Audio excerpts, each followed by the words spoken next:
এখানে দেখা গেল যে আবার কিছু জমা দিতে পারলো না, কালকে আবার পুনরায় শুনানি। এই যে 40 দিন হয়ে গেল, 40 দিন অতিবাহিত, এতগুলো মানুষ, কি বলবেন?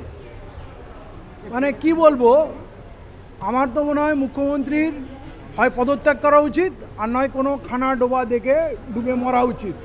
মানে এই রাজ্যের ইতিহাসে এরকম হয়নি।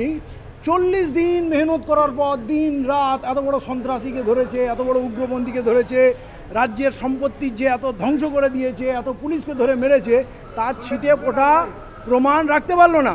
তাহলে এই পুলিশগুলো কি পয়সা খাচ্ছে, আমাদের ট্যাক্সের পয়সা খাচ্ছে, কি করে? চোরচামারগুলো ঘুরে বেড়াচ্ছে, রেপিস্টগুলো ঘুরে বেড়াচ্ছে, দাঙ্গাবাজগুলো ঘুরে বেড়াচ্ছে, তারা মুখ্যমন্ত্রীর আদরের পাত্র হয়েছে। আর মুখ্যমন্ত্রী যাকে বললেন যে ভয়ঙ্কর সব কাণ্ড করছে, পুলিশের এত অভিযোগ, এত থানার অভিযোগ, তারা একটাও প্রমাণ দিতে পারলো না। আমি বলবো এই সমস্ত পুলিশের সাসপেনশন হওয়া উচিত, এদের উপরে ইনকোয়ারি হওয়া উচিত। এরা গণতন্ত্রের উপর আঘাত এনেছে, মানুষের বিশ্বাস আস্থার উপরে আঘাত এনেছে এবং আইনকে একটা ঘেরাটোপে ফেলে দিয়েছে, একটা বিড়ম্বনায় ফেলে দিয়েছে। তাহলে এই পুলিশ প্রশাসন, এত ইনভেস্টিগেশন এজেন্সি, এরা কিসের জন্য?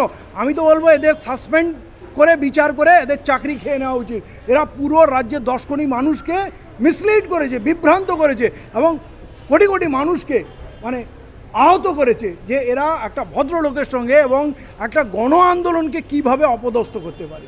একটা বড় সড়ক দুর্ঘটনা ঘটে যেতে পারতো, যে একজন নওশাদ সিদ্দিকীর বিধায়ক, তাকে যেভাবে আটকে রাখা হয়েছে এতদিন ধরে, বড় সড়ক সমস্যা হতো এই পুলিশের গাফিলতিতে, কি বলবেন আপনি? এটা কৃতিত্ব দেবো বাংলার মানুষকে এবং বাংলার যারা গণ আন্দোলনকারী নেতৃত্ব, তারা কোনো হঠকারী সিদ্ধান্ত নেয়নি। এত অত্যাচার, এত মিথ্যা অভিযোগ, এত অপমানের পরেও তারা ধৈর্যশীল হয়েছে, আইনের প্রতি আস্থা রেখেছে। তার জন্য রাজ্যের মানুষ এবং গণসংগঠন এবং যত মানে ভালোবাসার মানুষ আছে, মানে আব্বাস সিদ্দিকী, নওশাদ সিদ্দিকী বা আইএসএফের বা তাদের সহকর্মী যারা আছে, তাদেরকে সাধুবাদ দিতে হয়। এই কঠিন মিথ্যার বিরুদ্ধেও দাঁড়িয়ে তারা ধৈর্য দেখিয়েছে। তারা যে সভ্য জাতির গণতন্ত্রের প্রতিনিধিত্ব করার উপযুক্ত, আর এই বর্বর মুখ্যমন্ত্রী যে গণতন্ত্র হত্যাকারী, লজ্জার ব্যাপার। আমি তাই জন্য বললাম এই মুখ্যমন্ত্রী পদত্যাগ করা উচিত, নাহলে কোনো খানা ডোবা পচা জায়গায় গিয়ে ডুবে মরা উচিত। বারবার পিসি নেওয়া হলো নওশাদকে, একজন বিধায়ককে, কি বলবেন? পুলিশ এত কিছু জানার পরেও কেন বারবার পিসিতে নিল?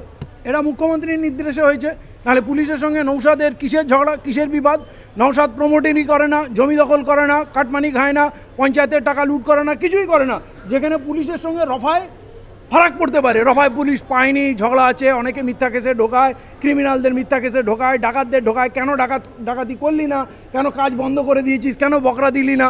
এই যে পুলিশের সঙ্গে ব্যাপার, নওশাদ সিদ্দিকী তো এমন কোনো কাজের সঙ্গে লিপ্ত নয় যেখানে পয়সার বকরা নিয়ে পুলিশের সঙ্গে ঝগড়া হবে। তাই এই পুরো পরিকল্পনাটা স্বয়ং মুখ্যমন্ত্রীর নেতৃত্বে তার ব্লুপ্রিন্টে হচ্ছে। শাসক দল বলছে যে শহরের প্রাণকেন্দ্র ধর্মতলা চত্বর, সেখানে আইএসএফের কর্মীরা প্রাণকেন্দ্রকে স্তব্ধ করে দেয়, এটাও একটা দোষ। এই নিয়ে শহরের প্রাণকেন্দ্র কি এই 21 জানুয়ারি হঠাৎ হয়ে গেল? এর আগে কি কোনো আন্দোলন ওখানে হয়নি?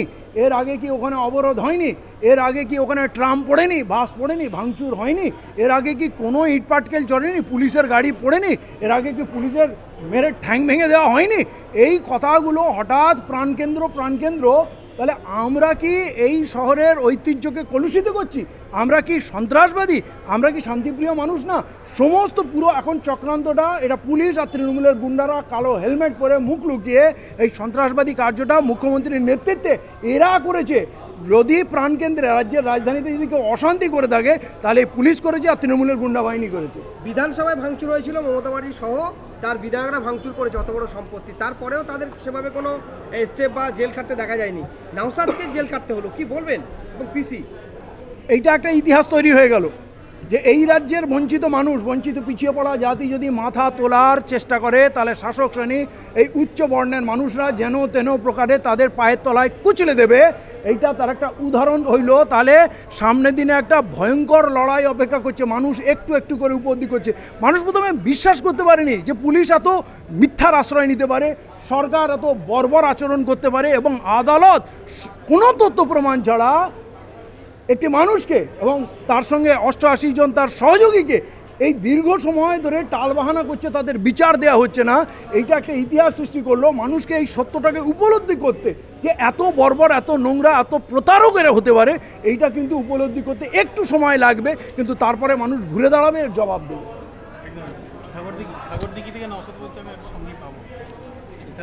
আমরা সবাই বাংলার 10 কোটি মানুষ, বঞ্চিত অত্যাচারিত মানুষ, যারা মুখ বুঁদে অত্যাচার সহ্য করছে, গ্রাম পঞ্চায়েত লেভেলে, বুথ লেভেলে তৃণমূলের গুন্ডার অত্যাচার, পুলিশের অত্যাচার এবং বঞ্চনা, এর থেকে মুক্তি পাওয়ার জন্য নওশাদের পাশে যদি আরেকজন সৈনিক আসে, বিরোধী প্রকৃতপক্ষে আসে, তাহলে আমাদের বুকে বল পাবো এবং একটা ইঙ্গিত একটা বহন করবে যে এবারে শ্রীমতী মমতা বন্দ্যোপাধ্যায়কে ত্যাগ করতে বাংলার মানুষ শুরু করে দিল, এর একটা ঝড় উঠবে। আমরা আশাবাদী, প্রত্যেকে আশাবাদী এই জয় বাংলার মানুষকে অক্সিজেন দেবে। সাগরদিঘির যে উপনির্বাচন হচ্ছে, মানে এত উত্তেজনাময় উপনির্বাচন এর আগে কখনো হয়নি। এই পশ্চিমবাংলার ভাগ্য পরিবর্তন করায় এই সাগরদিঘির উপনির্বাচনের একটা মাইল ফলক হয়ে থাকবে ইনশাল্লাহ।